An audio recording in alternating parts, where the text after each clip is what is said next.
morning. I'm Dr. Robin Tauzin. I'm the Chief Wellness Officer at AlMansoori. And today we are going to be doing the Healthy Lifestyle course.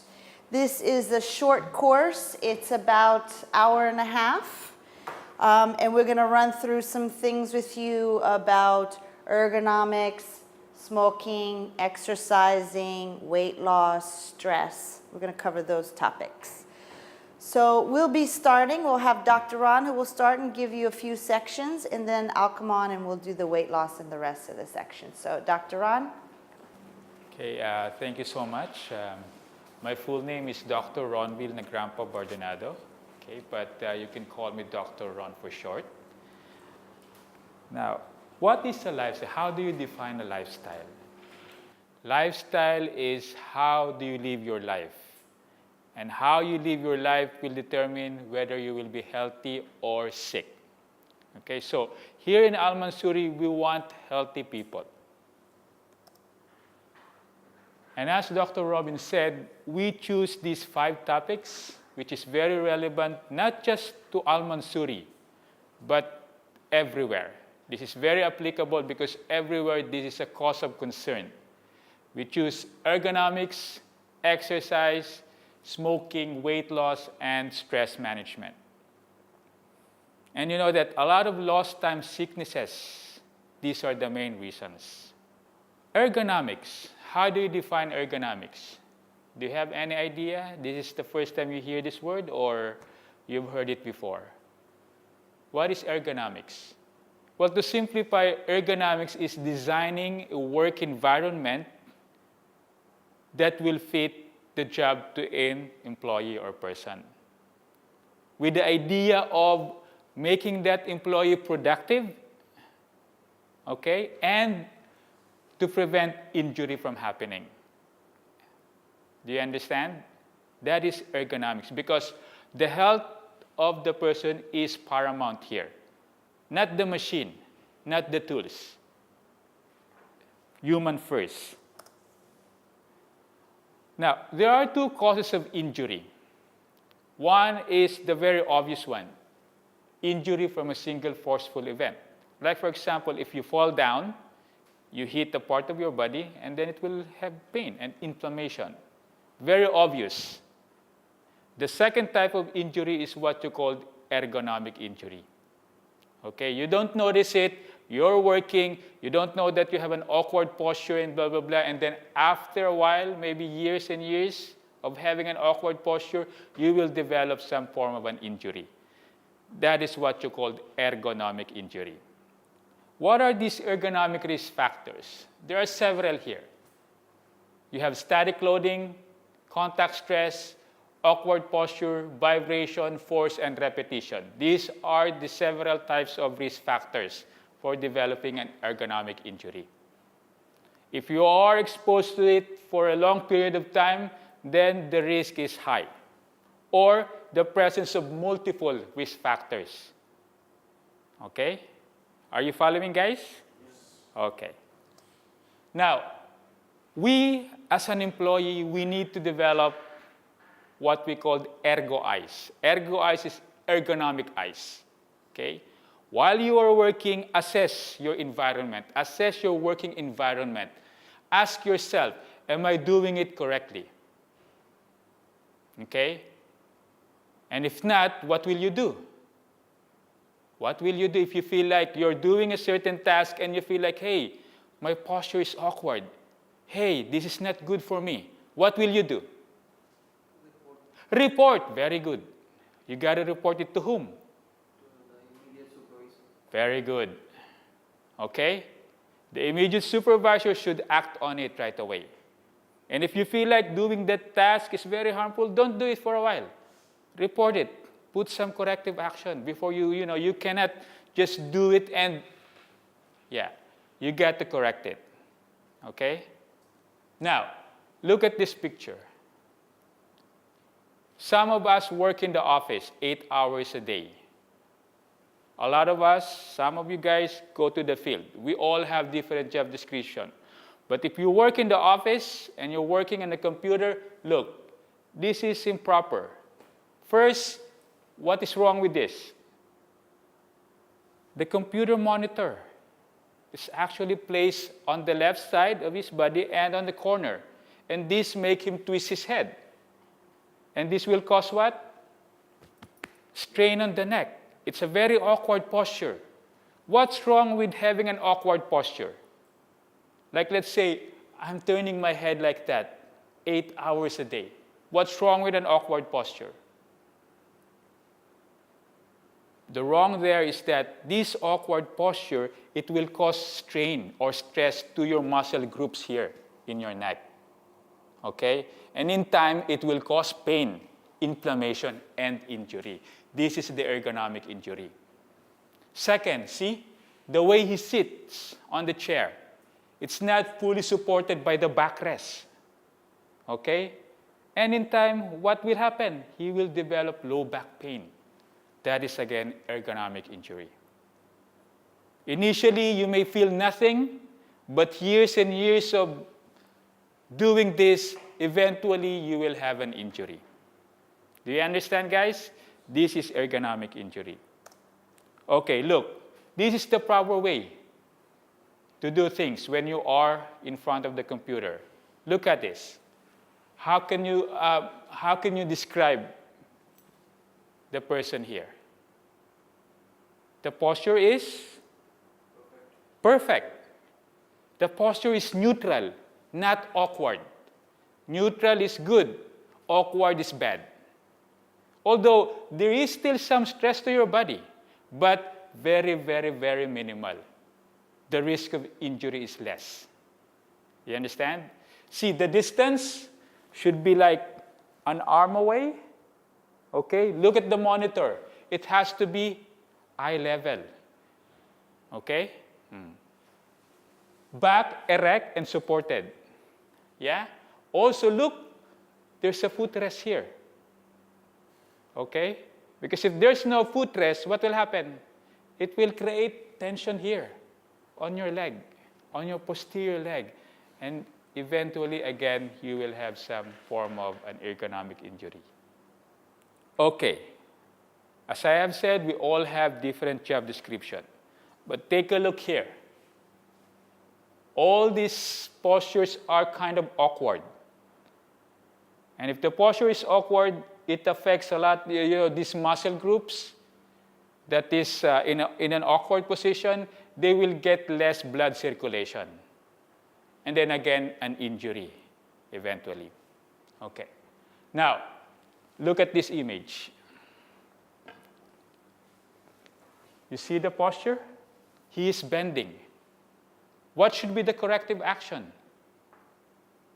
What should you do? Like, let's say this guy is not even aware, and you saw him. You should tell him. What could be the corrective action? You can elevate the table. You should be working in a comfort zone, like doing things like this, and not bending. You adjust the table. Okay? Do you understand? Because like I've said, everything should be adjusted to the employee and not you adjust to the work. Okay? Overreaching. Again, an awkward posture. And this is very dangerous, guys. And I'll tell you one story. I have a neighbor who did this. He was a carpenter, okay? And while he was reaching something there above his head, you know what happened? He touches a live wire and he got electrocuted because he couldn't see properly what's up there, okay? You have to have a good view of where you're working. Here also, this is not good. This is very awkward. It will cause a lot of tension on your legs. This is an awkward posture. However, I'll tell you, there are some tasks that require some awkward posture, okay? But the important thing here is to be aware. Be aware that the posture is awkward so that you don't have to stay on that awkward posture for some time. You should take a break maybe every 30 minutes. Force. Okay. When you use force, you know in physics, there's a principle that says for every action, there's a corresponding reaction. So if you use force, then you will feel it. The effect will also be on your body. So you try to minimize using force. And how do you do that? You do it by using mechanical lift, using cart, instead of using your body or using some force, especially excessive force. This is a primary factor for ergonomic injury. When you use very excessive force, then the risk of injury is higher. Okay? So use mechanical assist whenever it's available. Okay? Avoid manually handling especially heavy objects, especially if the transportation distance is very far, like more than 100 feet. Okay, now you can lift object, but you should recruit more people. And you do this, of course, when there's no lift, hoist, or other mechanical assistance available. Because you don't want to wait for this mechanical lift for a day or 2 or 3. If you need to do the job now, you need to do it, but you don't have a mechanical assistance. So what do? You recruit more people to help you. Even though you feel you're strong enough, don't. What else? The object is heavier than you are capable of lifting alone. Okay? Get some help. If the object is awkward or oversized, and any object that does not have its weight equally distributed within the load. This is a very dangerous thing to lift. So you need more people to help you. Okay? Static loading or static posture. For you to better understand it, I'll give you an example. I'm standing like this. I'm static. Static meaning not moving. Very good. Not moving. If I do this, standing here for 8 hours, or let's say even 5 hours, what do you think will happen? It will cause pain on my leg. Why? Because you're using this muscle group for an extended period of time. And the circulation in my leg will decline, and it will cause pain and inflammation. That's why you have the pain. Okay? But if I do this here, okay, I'm standing here, but I continue moving myself, that's better, right? That's dynamic. This is better. Ergonomically wise, it's better to do this rather than that is static loading or static posture. And you can do this by avoiding prolonged awkward posture. Okay? Changing position of the work or your body position to get as close as possible to the work area. Again, it's about continually moving your body and not to be static all the time. For this guy, look, the posture is kind of awkward. What did he do? He improvised. He uses a supported posture. Okay, like in this case, the working area is down, which is kind of awkward. Okay? The idea is to work in your comfort zone, like you're standing like this and doing your thing. But this one is awkward. You need to do this because the work is there on the ground. So he needs to kneel. But if he kneels on both knees, very awkward. That is static posture. But he improvised by doing a supported posture. Okay? Take note of the knees. He's wearing a knee pad. Why was he wearing a knee pad? To avoid contact stress. Okay? For you to understand, I'll give you one demonstration. 2 fingers, do it.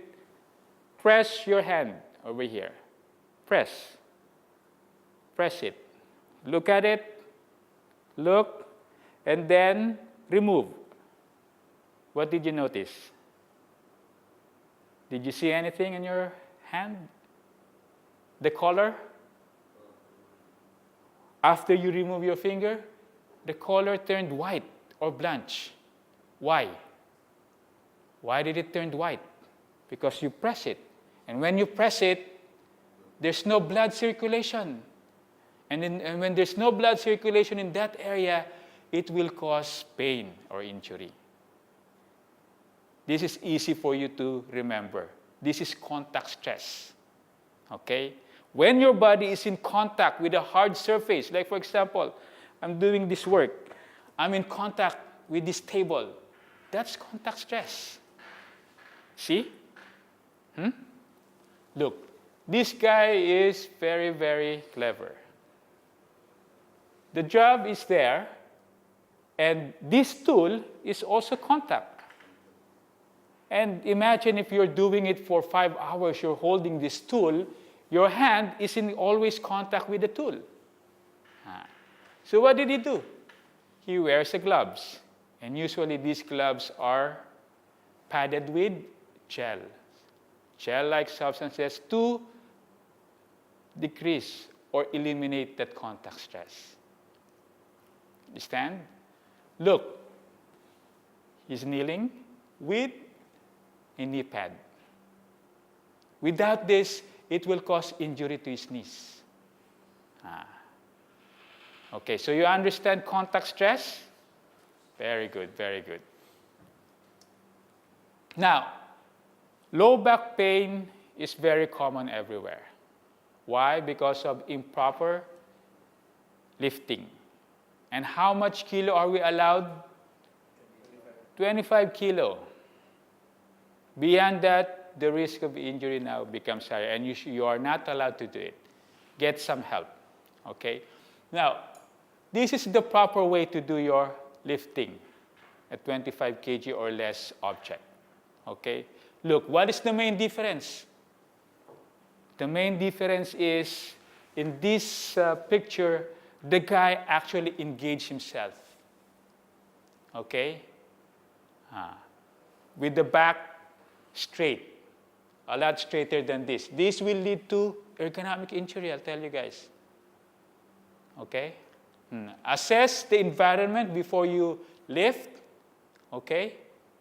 And when you do lift, don't twist your body. Like, where is it? Here. If, for example, your direction is going that way, when I lift the object, I will position myself here. I lift, and then I walk. And not like this. I lift, and then I twist. That's not correct. You're going that way, face that way, you lift, and you move forward. Understand? Now, look at his hand. He's wearing a gloves. A lot of the injury also happens here on your hand. Because this is the part of your body that you uses. So injury-prone area of your body. See? Using a gloves. Now, what are the corrective actions? And like I said earlier, awkward posture, all those things, it will be there. But the idea is to really, really minimize them. Okay? Right? When tools are available, use them. Machine, tools, available, use. Avoid using your body. There are people who even uses their palm as a hammer. It's like they're doing like this. Okay? When tools are available, use it. Now, these are the basic things or corrective actions that you can do. Do a lot of stretching. Every hour, okay, do stretch. Your shoulders, your upper back, your neck, your fingers, especially if you're doing a lot of computer works, okay? Second, take a break. But the break should be short.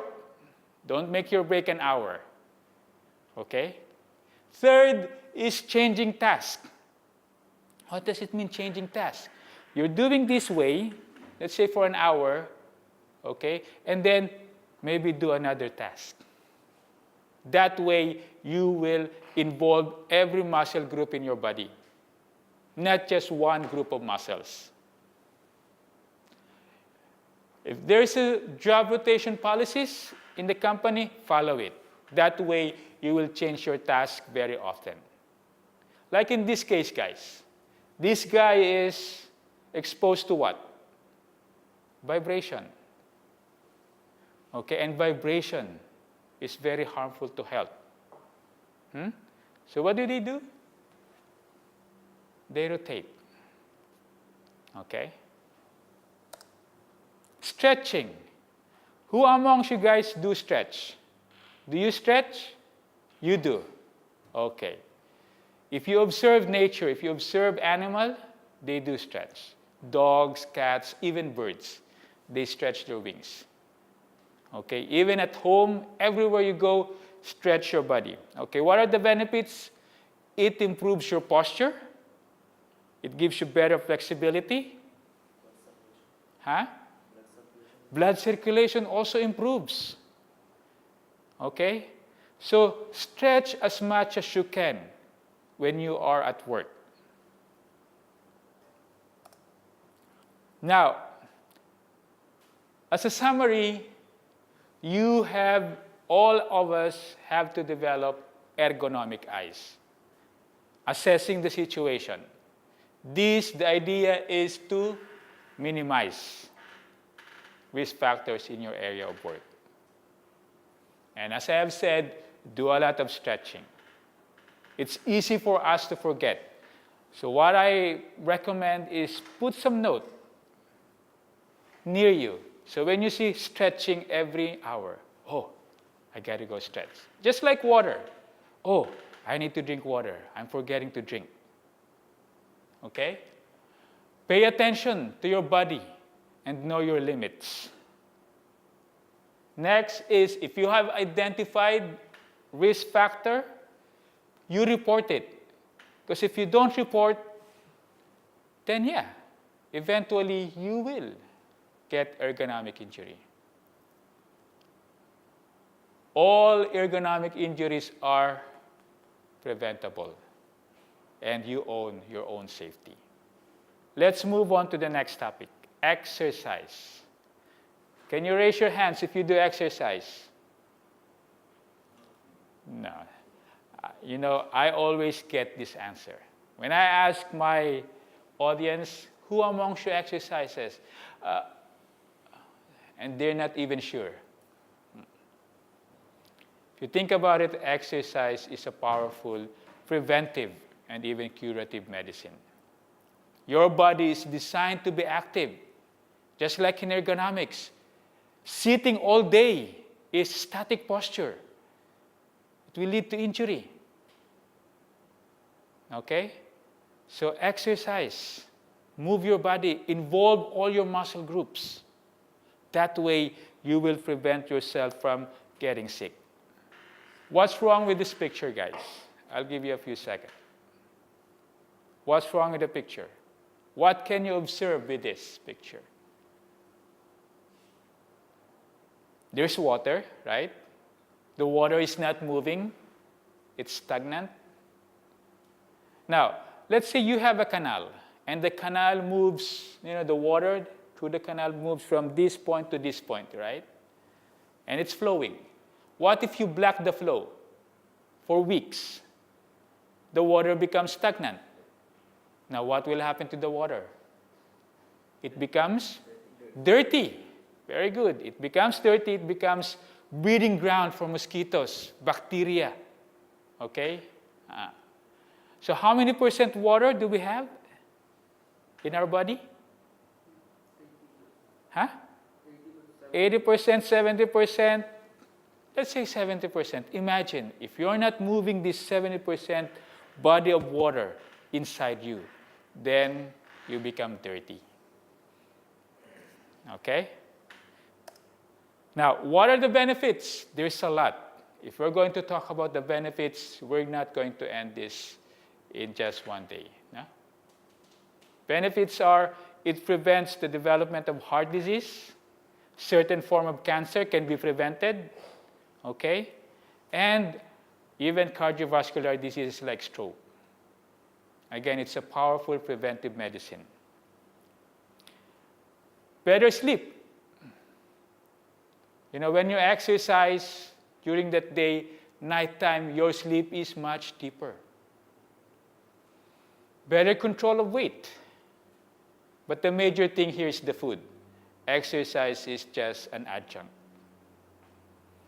How about this? Improve your mental abilities. Do you know that when you exercise on a regular basis, you also increase the neurons or the nerve cells in your brain? Okay? Then you become more creative, more intelligent if you do exercise. We called it rewiring and new growth of the nerve cell. Increase energy level. Yeah? It increases your energy. However, there are some types of exercise that you will feel what? Tired or exhausted. I wouldn't recommend it. When you exercise, after you do it, after the exercise, you should still feel good and not very tired. Now, it's very important, it's imperative that you hydrate properly. Hours before the exercise, you drink lots of water.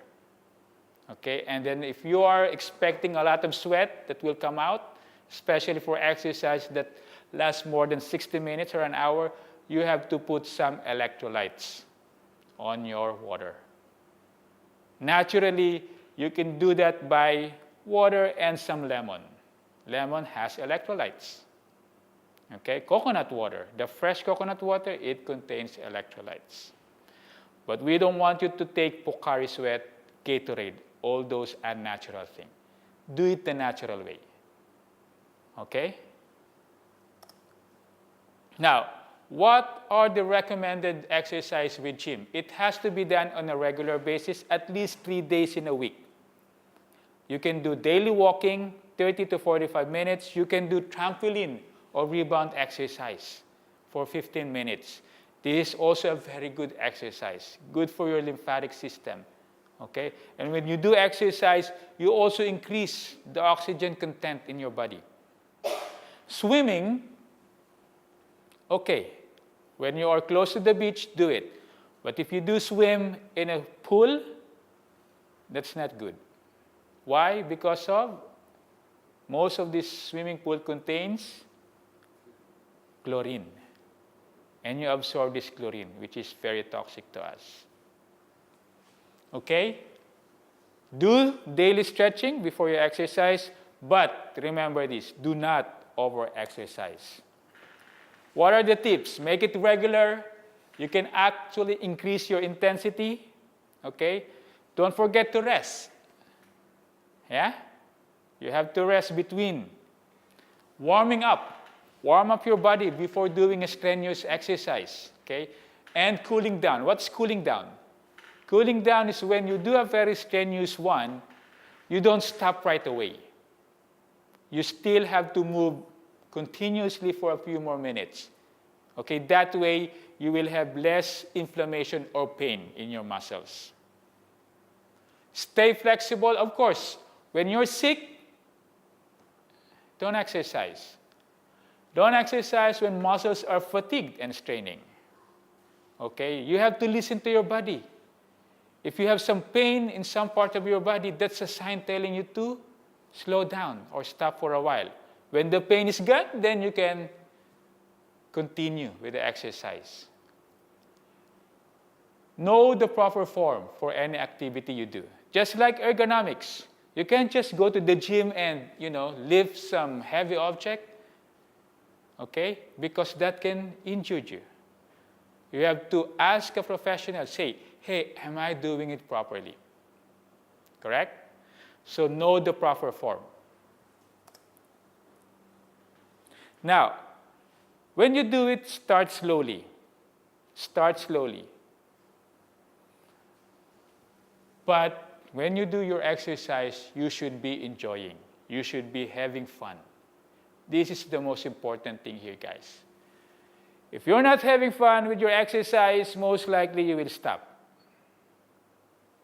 Okay? You will stop.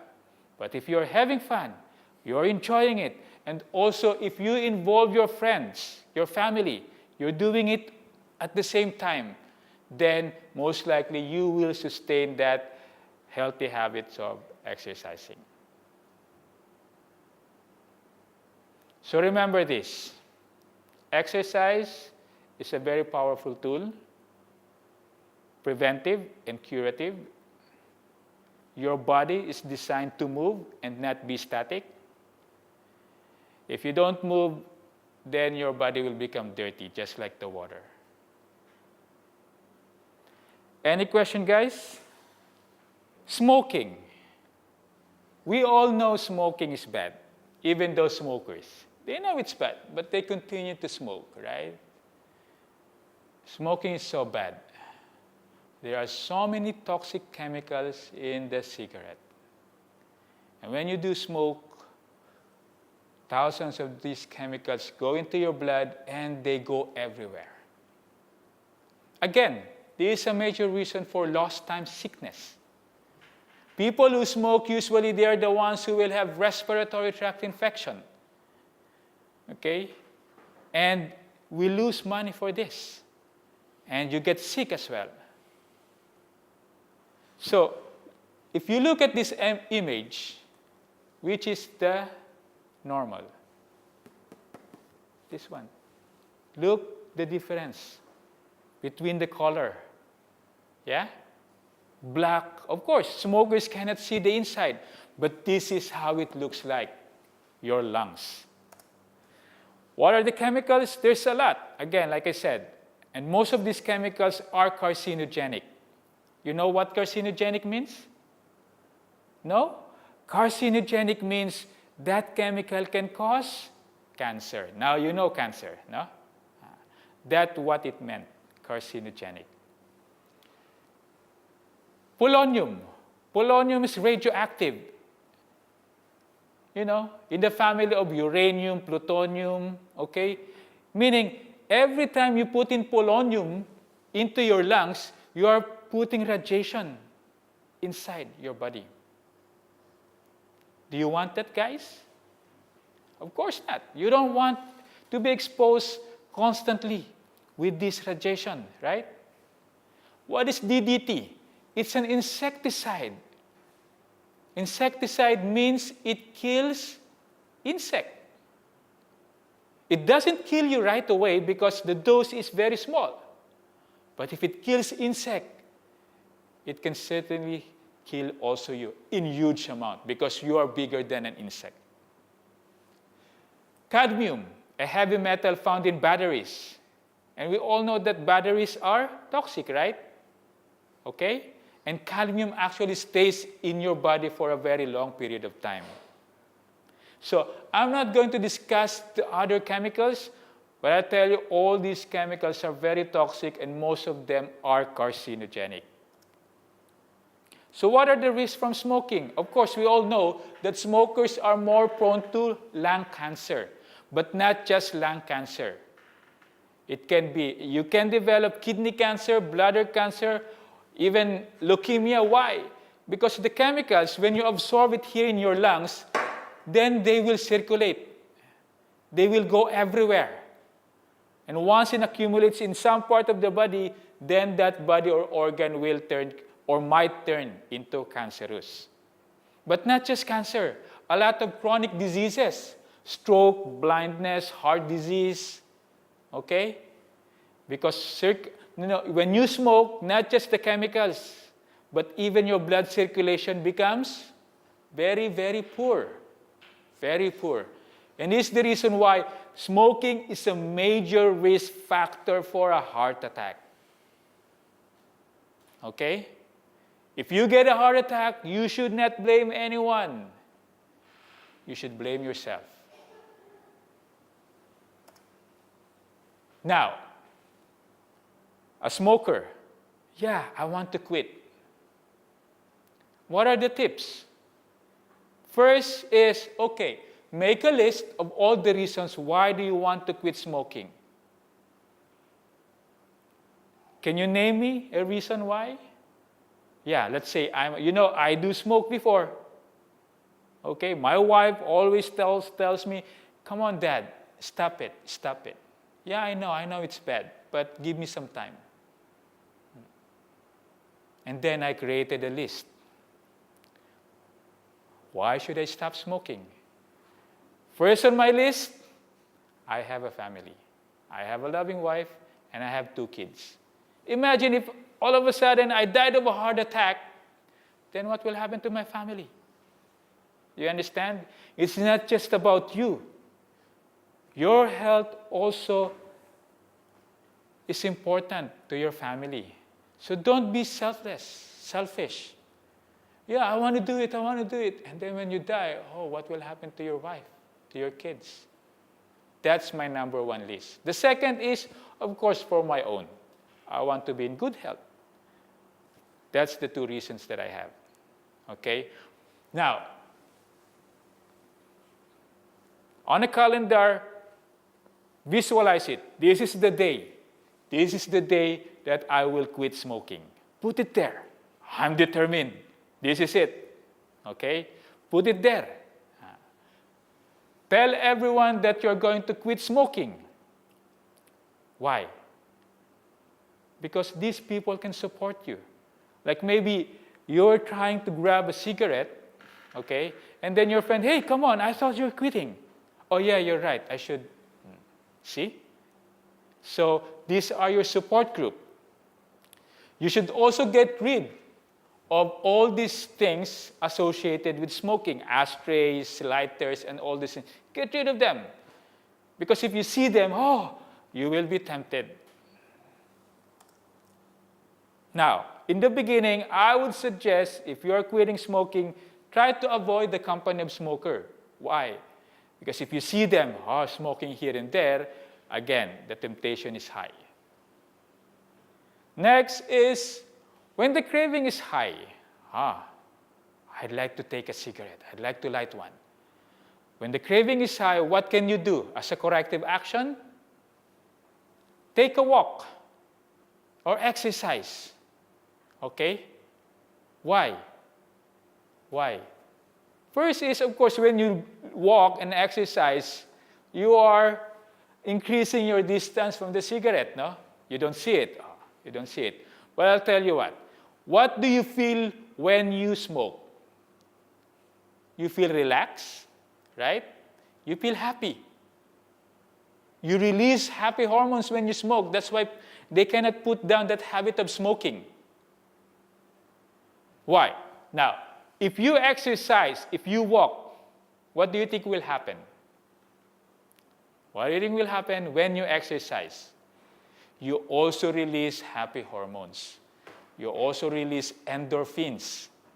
And when these happy hormones now is circulating in your system, then what will happen to the craving? It goes down. See? So the craving goes down.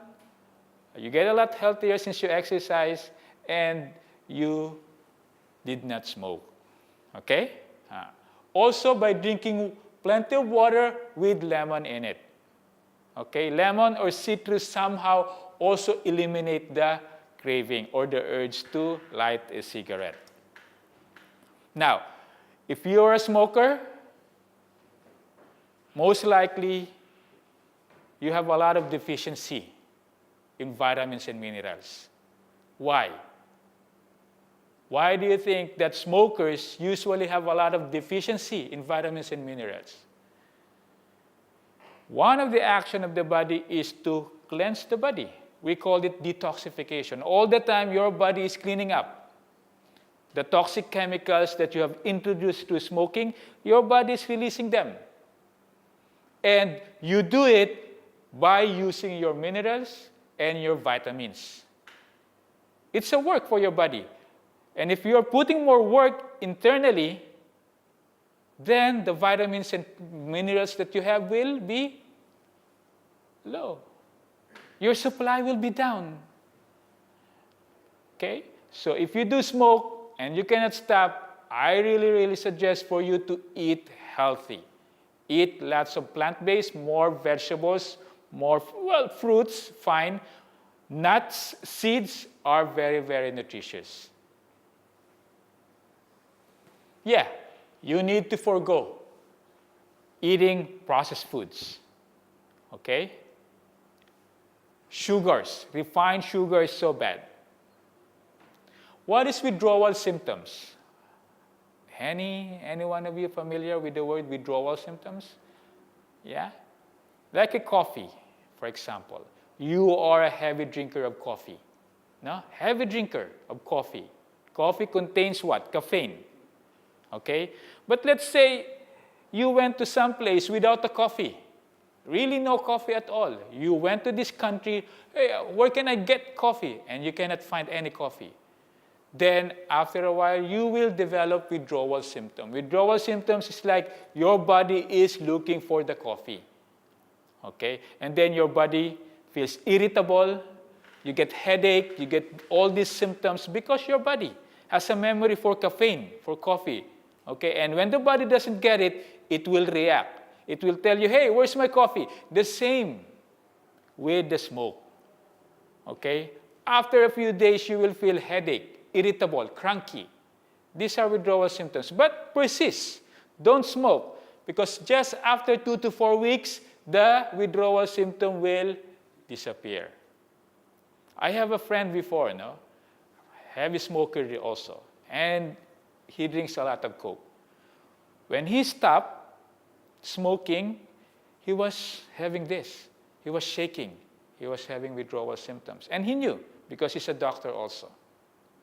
But after a while, it stopped. Okay? Now, very important to minimize stress when you stop smoking. Why? Because when the stress level is high, what will happen? You will tend to light a cigarette because you feel relaxed. You know, I remember when I was still working in the emergency room, you know, when the stress is high, I have a few minutes of break, I'll take 1 and 2 sticks of cigarette right away. And then I feel relaxed. No? So stress is a very, very big factor why people smoke. Now, ask a doctor for help. Some people, they use patches, gum, nicotine patch, and other medications. And these medications actually are meant to lessen the craving. It's like a substitute, no? Okay, so that the craving will be down. Also, it will lessen the withdrawal symptoms. Alternatively, what can you do? Acupuncture, meditation, hypnosis. Okay? Now, quitting is really hard. Okay? I know it's hard. If it doesn't work the first time, try again. Again and again. You know, this is a common story. You quit, after a few months, they come back again to their smoking habits. And then they quit again, and then come back. It's on and off. That's fine. Eventually, you will succeed because you understand in your heart, you have a good insight. You knew that you need to stop. That's why you are having this on and off, on and off. You knew that you need to stop. And I'll tell you what, eventually you will succeed. That's a good insight. And you say, I want to stop, I want to stop, I want to stop. But if you talk to somebody and tell, hey, when will you stop? I'm okay. I'm still continue. No, that's not good insight. That's poor insight. But the moment you feel like you want to stop smoking, that's a good sign. And as I've said, smokers are very deficient in vitamins and minerals, so they need to eat more healthy, okay? More plants, more vegetables, more fruits. And these are natural remedies to help you quit smoking, okay? Ginseng, cayenne, these are herbs. Peppermint, ginger. You know, actually when I stopped smoking, I didn't use any of these herbs. It's just more of a mental thing. I just told myself, this is it. This is the last time I will smoke. Okay? The urging was there. But any question, guys? With the smoking, again, as I have said, you are responsible for your health. You know that smoking is bad, and yet you continue to smoke. A disease doesn't happen like this. There is a process there, a gradual process, and then if you don't stop, eventually you will get sick. Look at this way. You are healthy. This point is healthy. This point is being sick or diseased. No? So let's say you're a smoker, you eat unhealthy, you don't exercise, you don't sleep well, then yeah, there's a process, there's a process, there's a process, and then eventually maybe after 5 or 10 years, then you are sick. You don't get sick right away. There's always a, but if, let's just say, okay, there's a process. I'm a smoker. I don't eat healthy. I don't eat good, you know. And then you realize, hey, I need to change. Yeah? I need to change. So before you get sick, you change your diet, you change your lifestyle, then you go back again to being at this point where you are much healthier. You understand, guys? Okay. Thank you for listening. Now I'm going to give the floor to Dr. Robin. Thank you, guys.